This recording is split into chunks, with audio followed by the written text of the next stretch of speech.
Eh bien, chers amis, alors nous allons commencer aujourd'hui l'étude de ce sujet, la liberté en Christ. Et je voudrais tout de suite dire une chose qui est bonne à savoir en commençant, c'est que la liberté en Christ conditionne de façon totale le succès de la vie chrétienne. Ce n'est donc pas quelque chose d'accessoire, si je puis dire, mais c'est véritablement quelque chose qui touche à la réalité de la vie en Christ, de la vie selon l'Esprit. Nous sommes donc tout à fait dans le thème général qui a été retenu pour cette convention. Je vais tout de suite lire des textes. Nous allons prendre dans Jean chapitre 8 au verset 30. Jean chapitre 8, verset 30. Comme Jésus parlait ainsi, plusieurs crurent en lui, et il dit aux Juifs qui avaient cru en lui, « Si vous demeurez dans ma parole, vous êtes vraiment mes disciples, vous connaîtrez la vérité, et la vérité vous affranchira. » Ils lui répondirent, « Nous sommes la postérité d'Abraham, et nous ne fûmes jamais esclaves de personne. Comment dis-tu, vous deviendrez libres ?» En vérité, je vous le dis, leur répliqua Jésus, « Quiconque se livre au péché est esclave du péché. Or l'esclave ne demeure pas toujours dans la maison, le Fils y demeure toujours. Si donc le Fils vous affranchit, vous serez réellement libres. » Je répète cette dernière phrase. Si donc le Fils vous affranchit, vous serez réellement libres. Nous tournerons nos pages et nous irons maintenant à Romains chapitre 8. Romains chapitre 8, verset 2. Chapitre 8, verset 2. En effet, la loi de l'esprit de vie en Jésus-Christ m'a affranchi de la loi du péché et de la mort. Pour la bonne compréhension de ce verset, si vous voulez, substituons au terme loi le terme puissance, ou autorité ou puissance, mettons puissance.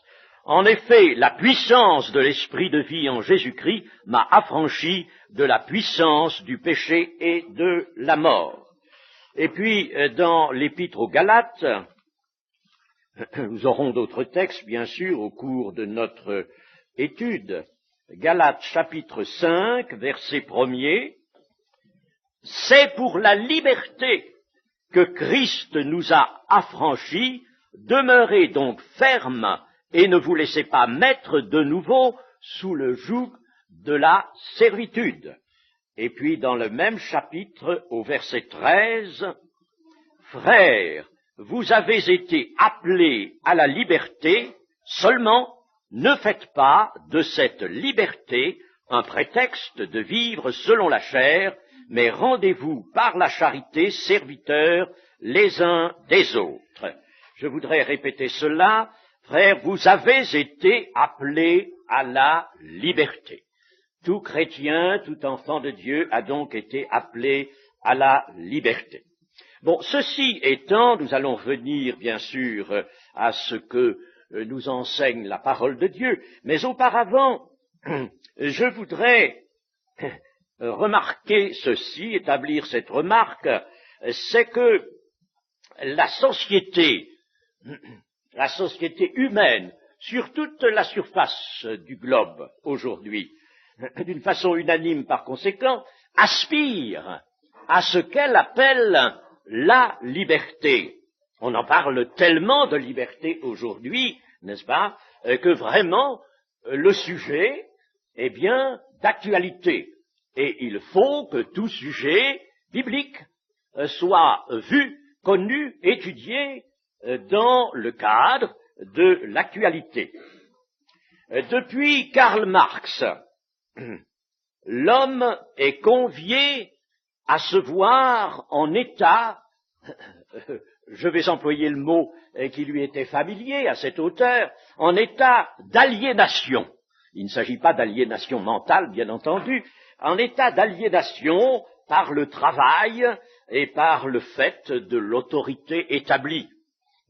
C'est peut-être très bref, très succinct ce que je dis là de Karl Marx, mais voilà, n'est-ce pas, une chose qui s'imposait dans sa philosophie.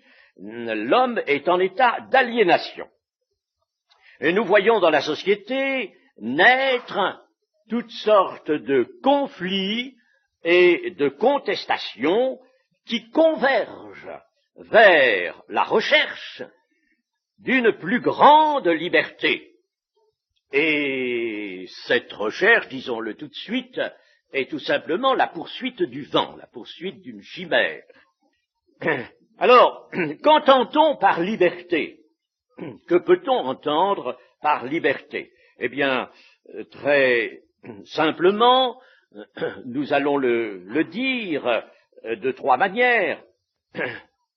Être libre, c'est pouvoir exercer sa volonté au fil du temps. Pas seulement à un moment déterminé, mais en tout temps. Pouvoir exercer sa volonté. Nous pouvons dire aussi que être libre, c'est pouvoir décider de ses actions et de son mode de vie sans contrainte extérieure. Un dictionnaire pourrait employer cette expression contrainte extérieure. Je fais remarquer ici qu'il n'est jamais question, dans le dictionnaire ou dans des ouvrages profanes, il n'est jamais question de contrainte intérieure. Ça, c'est quelque chose, évidemment, qui va apparaître dans la parole de Dieu. Donc, pouvoir décider de ses actions et de son mode de vie sans aucune contrainte venant de l'extérieur. Et puis enfin, ne pas être obligé à quelque chose contre son gré. C'est très simple, vous voyez, voilà ce qu'on entend par liberté. Alors, ceci étant, posons-nous cette question maintenant. Que dit la Bible, qui est la parole de Dieu? Eh bien, la Bible, elle fait ce que elle fait toujours. Elle prend la question qui préoccupe le monde, préoccupe les hommes en général, et elle la retourne sur l'homme lui-même. Je vais m'expliquer. Quand l'homme, par exemple, les hommes parlent de justice et aspirent à la justice, mettons, sociale, ils regardent autour d'eux et cette justice, ils l'attendent des autres, ils l'attendent de la société. Tandis que la Bible, elle dit, oui, il faut une justice, mais une justice dans l'homme. Et la Bible va pointer par conséquent l'homme et lui dire, la justice, c'est d'abord en toi qu'il la faut. Eh bien, pour la liberté, c'est la même chose. La Bible retourne la question vers l'homme lui-même. Ce n'est pas à la société qu'il faut s'en prendre si l'on n'a pas la liberté désirée pour être libre, mais c'est à soi-même. C'est à soi-même qu'il faut s'en prendre. Car en effet, l'homme naît sur cette terre comme esclave. Il est esclave. Et si l'on voulait employer le terme de Karl Marx, nous dirions l'homme est aliéné. Il est aliéné depuis la chute, et avant la chute, il ne l'était pas. L'homme, sortant des mains du Créateur, était libre. Il a été créé libre. Je disais hier soir que Dieu est libre et que la liberté de Dieu a créé la liberté humaine. Adam, dans le jardin d'Éden, fut-il mis en présence, comme d'aucuns le disent, et c'est à tort, fut-il mis en présence d'une alternative, c'est-à-dire d'un choix entre deux possibilités égales, un choix entre deux possibilités. Eh bien, je dis non, non. Dieu n'a pas placé Adam et Ève en présence d'un choix entre deux possibilités. Pas du tout. Il faut retirer ça de son esprit. Dieu a proposé à Adam non pas un choix entre un bien et un mal, non, il lui a proposé de ne pas s'aliéner, de ne pas perdre sa liberté, puisque je viens de dire qu'il avait été créé libre, de ne pas se lier, de rester libre. Et vous savez ce qui s'est passé. Adam pouvait rompre sa communion avec Dieu, il pouvait rompre avec sa vraie vie, il pouvait rompre avec son bonheur, c'est ce qu'il a fait, il a cédé à la tentation de rompre. Dans le Deutéronome, au chapitre 30, Deutéronome au chapitre 30 et au verset 19, chapitre 30, verset 19, nous lisons ceci. « J'en prends aujourd'hui à témoin contre vous le ciel et la terre. J'ai mis devant toi la vie et la mort, la bénédiction et la malédiction. Choisis la vie, afin que tu vives, toi et ta postérité, pour aimer l'Éternel ton Dieu, pour obéir à sa voix. Ainsi, choisis la vie, afin que tu vives. J'ai mis devant toi la vie et la mort. » Il y a donc là liberté. Liberté, voyez, à l'homme qui, à ce moment-là, est l'homme de la chute. Il s'agit d'Israël. C'est après la chute. Il y a liberté encore, mais la mort et la malédiction ne sont pas choses que Dieu propose. Il ne propose pas cela. L'homme pourra peut-être choisir la mort et la malédiction, mais ce ne sont pas des choses que Dieu propose, pas plus qu'on ne peut proposer à quelqu'un le suicide, qui pourtant est une chose possible, c'est une chose possible, mais ce n'est pas une chose que l'on peut proposer. Depuis la chute, l'homme est un captif. Il est un captif. Et pour reprendre encore le terme cher à Karl Marx, nous dirons qu'il est un aliéné, non pas mental, je le précise, il est aliéné. Lisons dans l'épître aux Éphésiens, chapitre 2 et verset 1er, « Vous étiez morts par vos offenses et par vos péchés, dans lesquels vous marchiez autrefois selon le train de ce monde, selon le prince de la puissance de l'air, de l'esprit qui agit maintenant dans les fils de la rébellion. Nous tous aussi, nous étions de leur nombre. Vous étiez morts par vos offenses. » Et ensuite, j'aimerais vous lire dans un texte une parole du Seigneur Jésus, dans Luc chapitre 4, et verset 18. Luc chapitre 4, versets 18 et 19. Il s'agit là de la prédication du Seigneur Jésus à Nazareth. Voici comment le Seigneur cite l'Ancien Testament. « L'Esprit du Seigneur est sur moi, parce qu'il m'a oint pour annoncer une bonne nouvelle aux pauvres. Il m'a envoyé pour guérir ceux qui ont le cœur brisé, pour proclamer aux captifs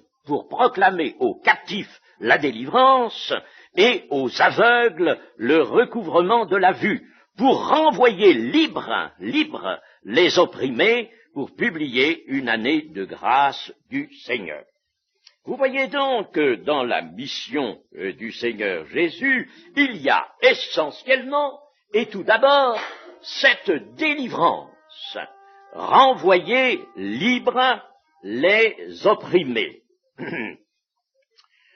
En effet, l'homme, nous l'avons vu, est esclave du péché, il est esclave de la corruption, il est opprimé par les puissances du mal, asservi à des passions, et tout cela concourt à la destruction de sa vie. Pour libérer l'homme, pour le désaliéner par conséquent, il n'a pas fallu moins que la mort de celui qui est la parole de Dieu faite chair.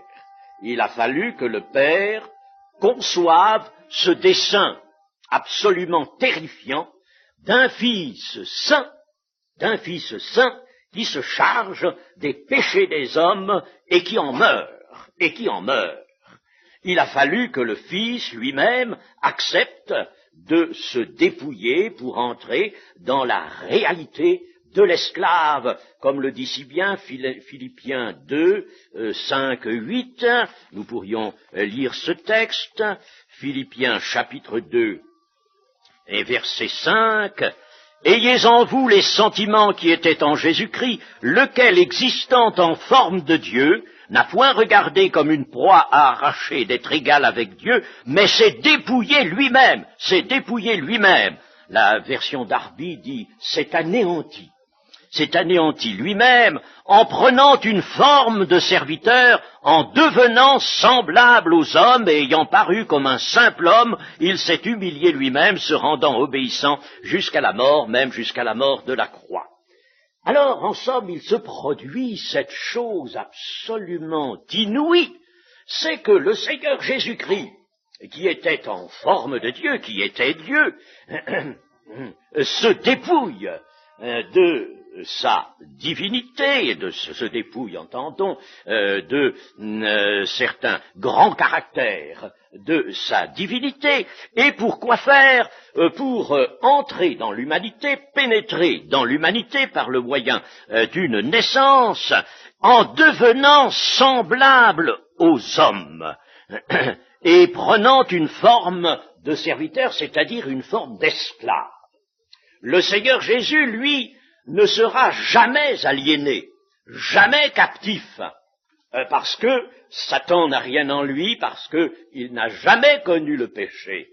Bien, mais il entre dans une chair semblable à la nôtre, et par conséquent, il entre, si on peut dire, dans une personnalité humaine, mais la personnalité de captif, la personnalité de créatures qui sont aliénées, sans être lui-même aliéné. Vous voyez cette chose extraordinaire.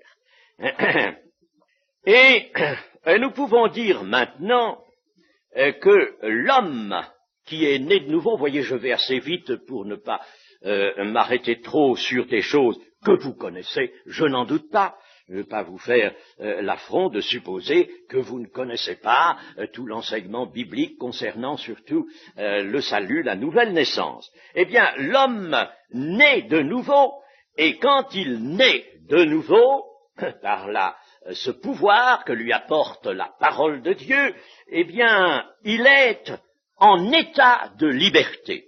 Il quitte l'état d'esclave, l'état de créature aliénée, l'état d'aliéné, pour entrer dans un état nouveau. Il entre dans un état nouveau, un état de liberté. C'est ce que nous affirme si bien le Seigneur que dans la parole que nous avons lue au début. Si donc le Fils vous affranchit, vous serez réellement libre. Réellement libre. Ça a de la force, ça, n'est-ce pas, dans l'affirmation de la parole de Dieu. Vous serez réellement libre. Il y a donc là un état de liberté qui va apparaître au moment de la nouvelle naissance. Et puis, la loi de l'esprit de vie, dit Paul dans les Romains, la loi de l'esprit de vie en Jésus-Christ m'a affranchi de la loi du péché et de la mort. La puissance de l'esprit de vie en Jésus-Christ m'a délivré de la puissance du péché et de la mort. Je suis donc libéré. En somme, il y a à ce moment deux situations successives, la seconde succédant à la première, par l'affranchissement d'une puissance par l'autre puissance. Il y a une puissance qui va supprimer l'autre, et la puissance de l'esprit de vie va supprimer, ôter de l'homme la puissance du péché et de la mort. Le résultat, nous dit l'épître aux Romains toujours, c'est que nous allons alors pouvoir marcher selon la chair, non plus selon la chair, mais selon l'esprit. Ainsi, par la nouvelle naissance, Jésus introduit l'homme de foi dans le règne de la liberté. Le règne de la liberté. Et mes amis, pensons au royaume des cieux. Le royaume des cieux, c'est d'abord, en grec, le même mot peut être traduit par règne ou royaume.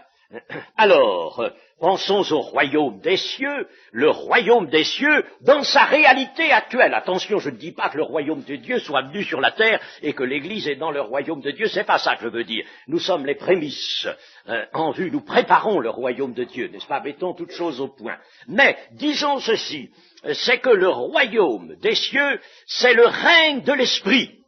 Le règne de l'esprit. Et ce règne de l'esprit s'établit maintenant dans l'Église, sur la terre, par l'Église. Le règne de l'esprit.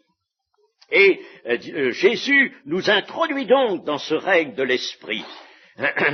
Il nous met dans une situation telle que nous sommes libérés et que nous pouvons, par conséquent, exercer une liberté réelle. Vous serez réellement libre. Exercer une liberté vraie. Alors, cet après-midi, nous allons préciser, en terminant, puisque il ne faut pas que notre intervention dure plus d'une trentaine de minutes, afin que, comme cela vous a été dit, vous puissiez vous-même faire part de vos observations et de vos questions. Alors, nous pouvons dire que cette liberté vraie dans laquelle nous sommes placés par la nouvelle naissance peut être comprise de deux façons, de deux manières.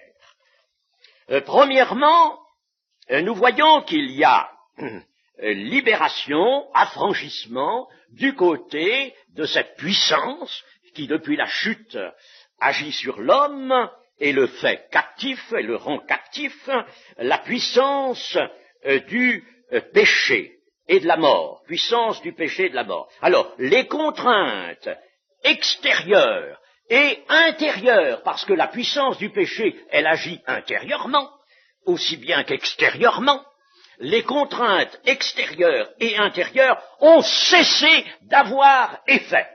Ont cessé d'avoir effet. Par conséquent, il y a liberté par une libération, par un affranchissement. Voilà déjà comment nous pouvons comprendre cette liberté.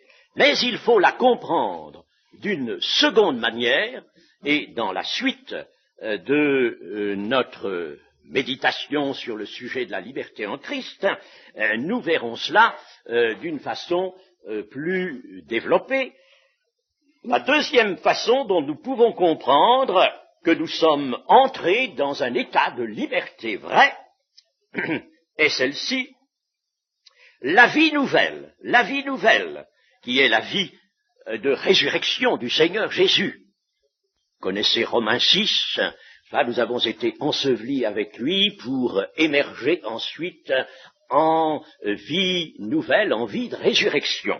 Eh bien, la vie nouvelle, dont on a déjà parlé ici, cette vie nouvelle est une vie de résurrection et elle est accompagnée de liberté et d'amour. Accompagnée de liberté. Alors là, je ne fais plus référence à la liberté obtenue par l'affranchissement de la puissance du péché, mais je dis que la vie nouvelle possède, elle, une liberté, nous apporte une liberté. Elle est génératrice de liberté. Et nous allons voir un texte à ce sujet dans 2 Corinthiens chapitre 3. et verset 17. Chapitre 3, verset 17. Oh, c'est un passage admirable que celui-là. Il y en a beaucoup, vous me direz, dans la Bible. Mais enfin, c'est bien qu'on les trouve tous admirables. Or, le Seigneur, c'est l'Esprit. Et là où est l'Esprit du Seigneur, là est la liberté. Oh, que c'est beau, ça. Là où est l'Esprit du Seigneur.